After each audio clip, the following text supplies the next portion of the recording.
Hey everyone, and welcome to Tania Talks. I'm Tania, and today we're going to dive into some exciting enhancements with Intuit Sign.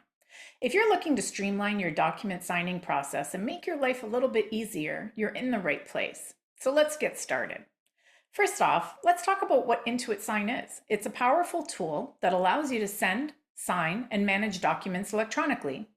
We heard your feedback and updated its abilities to bring you a new and improved version. The enhancements we've made now send you requests using either an access code or cell phone number as the authentication method. I won't be covering the mobile authentication method in this video, as the new access code verification will be able to serve all your customers. As well, there's a new drag and drop ability which lets you obtain signatures on PDFs of non-CRA documents such as engagement letters. Let's take a deeper look at how this new version of Intuit Sign works. If you've used Intuit Sign previously, you're still going to access it the same way you did before. When you're in a return and profile, you'll select File from the toolbar, e-signature, and then Collect Signature. Whether you're in a T1, T2, or T3 module, you'll next select up to 5 documents to have your client sign. If you have more than 5 documents requiring signatures, you'll need to create a second request. Once you select Next, you'll notice that there's a more streamlined look and feel to Intuit Sign. There's no longer a wizard, but one single page with a left navigation pane for you to review your documents, recipient information, customize your message, and set reminders and expiration for the signature link. You can also scroll through each of these sections so that you can visually focus on the area you're working on. No more clutter for your eyeballs. The Documents section shows all the documents you're requesting signatures for. You'll be able to rearrange them and delete them. New is a column for document type. Any of those CRA documents will have their CRA name. If you upload your own PDF, it's going to show as Other in the type column. You're able to sort these by dragging them into the order you want the client to sign. Further down, the Recipient section allows you to now choose the authentication method. By default, it'll allow you to create or input an access code that is between 6 to 9 digits. This access code must be sent to your client separately, security reasons. For those, you may want to send this via SMS, calling the client directly, or coming up with a schema to provide to the client so they know what the number would be. For example, creating a 9-digit code that is 2 digits for the year of the return, 3 digits for the last 3 numbers of their SIN number, 2 digits for their month of birth, and 2 digits for their year of birth. This allows you to send emails to customers in a group without having to customize each one. Make sure you verify the email address is correct in this section, as it will pull from the information in the return and requests get sent to that email address. Really important if you're carrying forward from prior years. Make sure it hasn't changed. If the information is incorrect, you can quickly edit that information from this screen. How are we doing so far?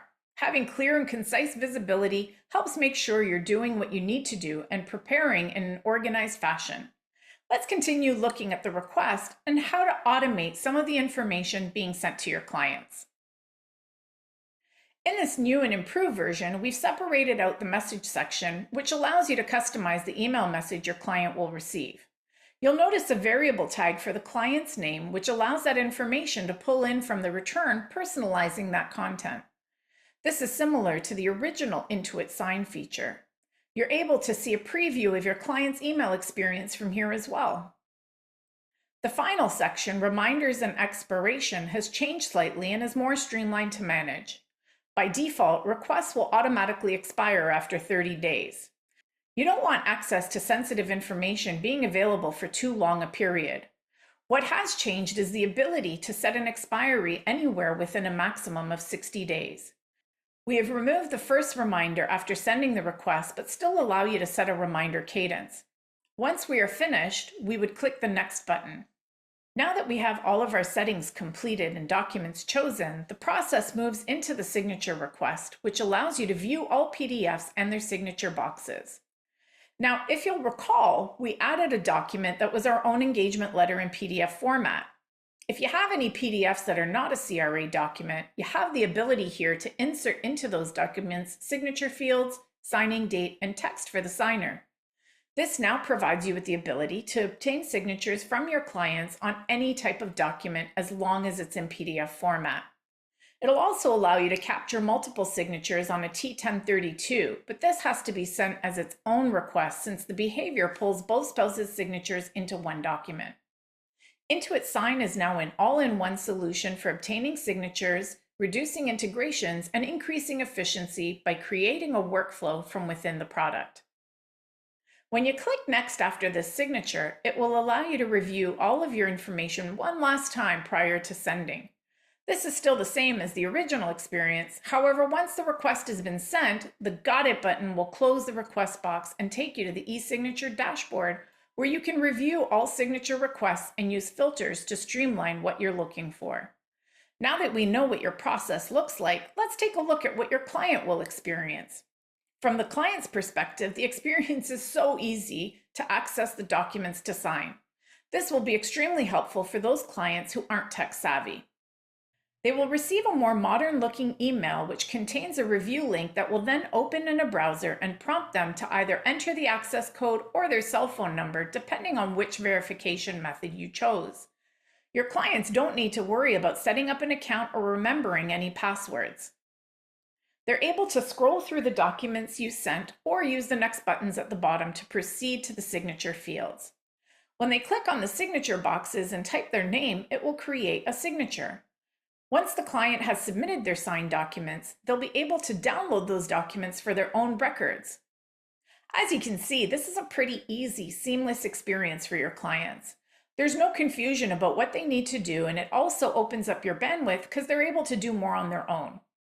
Once the client has submitted their signed documents, your dashboard will show the request status as signature complete, and you are able to download the signed documents.